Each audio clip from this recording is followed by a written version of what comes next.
Okay. Yung statement din tayo, minura-mura ang presidente, minura-mura tapos gigil na yung tao.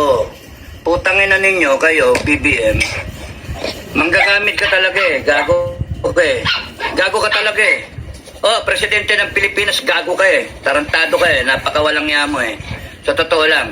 Sa mga maka-BBM, sorry pero gago talaga yung BBM na yan Kita ninyo ang daming problema ng Pilipinas. Hindi siya nagpapakita. Biglang minura siya ni Inday. Biglang lumabas ang gago. Tapos sabi niya, hindi niya papalakpasin yan. Utangin na ka, gago. Hindi mo palalakpasin. Tarantado ka pala Ikaw nga ang dahilan ng lahat ng ito Mapadrug test ka na muna, gago. Padrug test ka, gago. Nayupa ka. Tangina mo, kaya nagkahaganito yung bansa dahil sa iyo Binoto ka namin. Pag ba malaki mo pa yung boto mo, gago. Tangina mo, malaki yung boto mo. Paano yung boto ng isa? Boto ng vice president mo, mas marami yung boto yun. Gago. Tangina mo. Sorry, mga kapitbahay ko, Kainit ang ulo, kaya yung mag-vlog Umiinit ang ulo ko Relax lang. Magsasalita ka, hindi mo palalakpasin. Tarantado ka, pinalakpas mo yung baha. Ang daming namatay. Pinalakpas mo yung kongreso mong magnanakaw. Pinalakpas mo yung komunista dyan sa kongreso. Convicted na, nagko-contempt ng mga inosenteng tao. Utangin na ka. Gago, sorry. Gigil ako Bahin mo na ng todo. Hayop ka. Ngayon ka lilitaw. Tatapang-tapangan ka. Gago. Tangina mo. Ipapakita mo pa presidential ka. Mali ka ng sinabi. Mali. Ang dapat sinabi mo, kung may threat sa'yo, Inday, huwag ka mag-alala. Babantayan ka namin. I am ordering the armed forces. As your commander-in-chief ng PNP, I'm ordering you to make sure that nothing happens to the Vice President. Tapos, ikaw babanata mo, kakasuhan mo, gago. Tanga. Presidenteng ewan, tanga ka talaga. Tungang. Tarantado. What you are creating is divisiveness in the country. Gago. You are placing the country in the verge of civil war. Gago. Yes, tama. Ina mo. Tanga. Putang ina nyo. Hayop kayo. Kayong mga nasa kongreso, isa pa kayo. Gago kayo. Okay. Pasamahin kayo lahat sa akin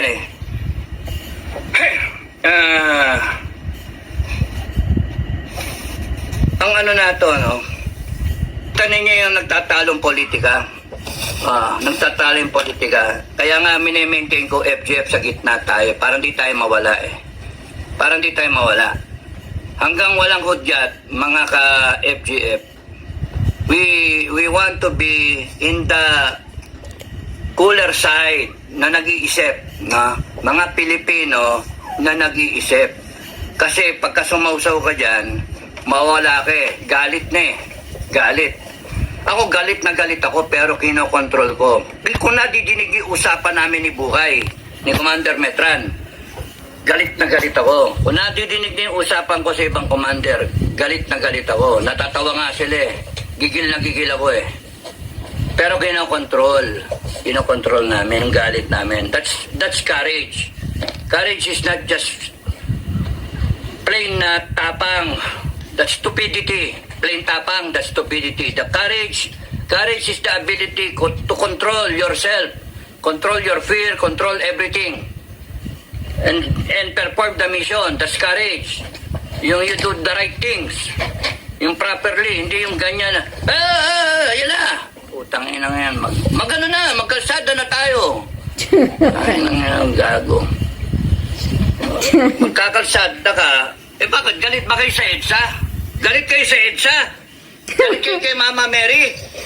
Doon kayo doon nyo dinidirect yung tao. EDSA. Ba't hindi sa Kongreso? Doon kayo galit Yun nga tanong ko bakit hindi sa Kongreso? Ba't hindi sa Kongreso? Nandun yung Tapos nun, veterans, punta kayo, support kayo kay Inday, doon kayo magsalita-salita. Ang puta. Sige, veteran.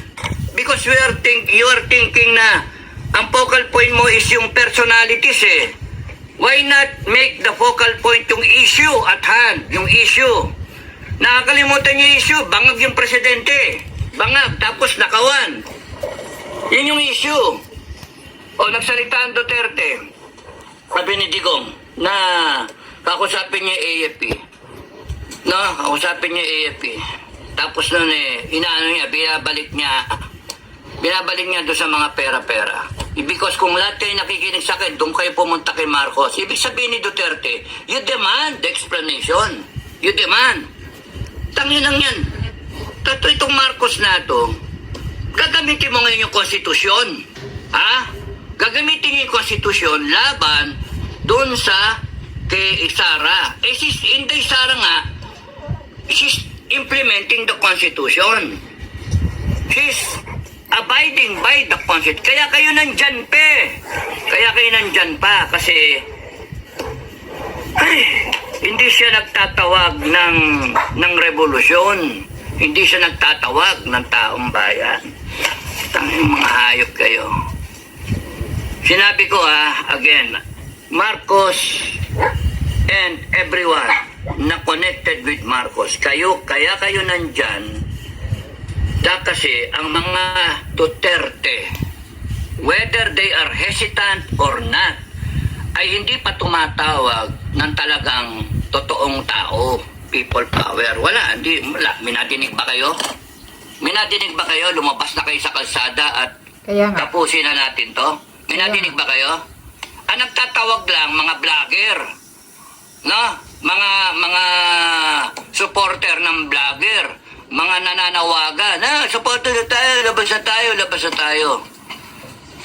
Hindi nyo nga, kaya nga nakakainis ang Pilipinas Nakakainis.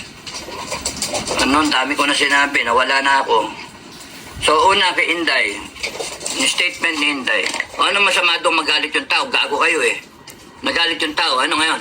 Tinatarantado niya yung tao niya. She's just being a leader. Between Marcos and Inday, mas leader tong Inday kaysa sa iyo, Marcos. Ikaw, Marcos, sinabi na sa iyo, BBM, sinabi sa iyo, ang dapat dyan, pinatigil mo yung Congress sa contempt. Anong ginawa nyo? Dinagdagan nyo pa ng araw. Tanga kayo. Bopol. Tapos doon, sasabihin mo pa, hindi palalagpasin. Meron pa kayong pinachichismis, tinatakot nyo taong bayan. Uhulihin na si Inday. Hulihin siya, isasabihin na sa NBI. Pinapaimbisigan. Sige, kulong nyo. Pinakamaganda niya, kulong nyo si Inday. Tanginan ninyo, hindi nyo kami matatakot. Kami mismo, sa FGF, hindi nyo kami matatakot. Mga gago kayo. Naghihintay lang yung grupo ko Naghihintay lang. Tanginan ninyo. Gago kayo. Tapos sa AFP, nabi ko na ba yung kay Marcos? Dapat ang sinabi mo, Marcos, huwag nyong gagalawin si Inday. Correct. Si Inday. Hindi mo ginaya si Duterte. No? You still respect tong tanga na to, kahit tanga, you still respect her because she is the vice president. She was elected by the people. Sabi ni Duterte yun kay Lenny. Ikaw, Kaya nga. babanata mo na Si Lini nga, nirespeto ni Tatay Diggs. Kung kaya nalang i-threaten ng isang presidente, how much more ang malit na Pilipino. Gago! Kung kaya nilang nakawan ng ninanakawan nila yung wala talaga yung reasoning mo bobo ka talaga pangag ka binabasa mo wala ka, hindi galing sa puso binabasa mo. Correct. Tarantado. Saan ka nakakita? Alam mo, binaboy mo yung Office of the President Hindi ganyan ang tingin ko sa Office of the President. Taragis ka, hayop ka. Pati kayo, Kongreso, binaboy nyo yung Kongres, hayop kayo, contempt kayo, yayabang ninyo. Mga bopol naman kayo, mga tanga. Mga hayok na hayok kayo sa kapangyarihan Okay, ang issue, mga kababayan. Nga buaya nga. Awatan. Ang presidente ninyo, Bangag. nagdodroga. Durugista. Yun ang issue. Tapos, nagnanakaw ang Kongreso ninyo. Yung mga politiko ninyo, nagnanakaw, kanya-kanyang nakawan. Ay, pati Tapos si yun, Juan, si Bangag. Ang pag-asa nila, na mawala sa pwesto, ang pag-asa ng kababayan na mawala sila sa pwesto, Si Sara. ay si Inday Duterte. Si Inday Duterte, tangina ninyo. No? Kaya kinakailangan nilang pigain si Sara Inday. Ngayon yung ginawa ni Inday, nagsalita, no? Is she a threat to national security? Of course not. Utangin na sino nag-a-advise dyan sa presidente, national threat, no? Ang threat to national security is a president na nagdodroga. That is a threat to national security. Yes. Corruption is a threat to national security. Corruption, a threat to national security. Kasi pagka nagnanakaw ka, hindi umaabot sa mga kababayan natin Bankrupt ang dapat na Pilipinas. serbisyo. Hindi nabibili ng armed forces yung kanyang dapat bili na equipment. Therefore, mahina yung armed forces. Kaya threat to national security. Hindi nagagawa ng gobyerno yung dapat niyang gawin in terms of services, in terms of delivery ng mga dapat basic needs. Yung food security natin, import tayo ng import. Therefore, yung pagnanakaw ng Congress is a threat to national security. Yung droga na yan is a threat to national security. Mga hinayo pa kayo? Congress is a threat to national security. Yung ginagawa yan, nandyan yung mga NPA. That is a threat to national security. Kaya nga. Popol, kayong lahat.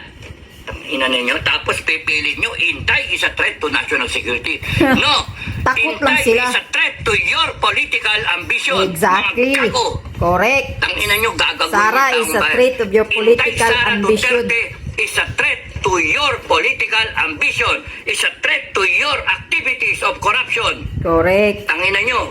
And we will polarize. Para kay Inday, maggago kayo. Gago talaga kayo. Gigil na gigil ako eh.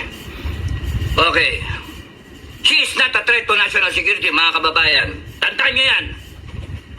She is the hope of this country. She is Exactly. the hope of this country. Tandaan niyo yan. At doon kami tayo. Wag na wag niyong sasaktan yan. Wag na wag niyong sasaktan yan. Kasi papatayin namin kayo lahat. Uubusin namin kayo. Yan ang threat sa presidente. Correct. Utangin niyo lahat. Subukan Sige. niyo kami ngayon. Gago kayo. Patayin mo lahat. Ano ninyo? The only reason kaya kayo nandyan is because yung taong bayan tanga. Hindi kumikilos. Yes, tama. Duwag. Hindi, the people of the Philippines cannot get their acts together. The people of the Philippines do not know their power. All power emanates from the Filipino people. All power. Tangina nyo. Exactly. All authority comes from the Filipino people. Tapos ganyan kayo?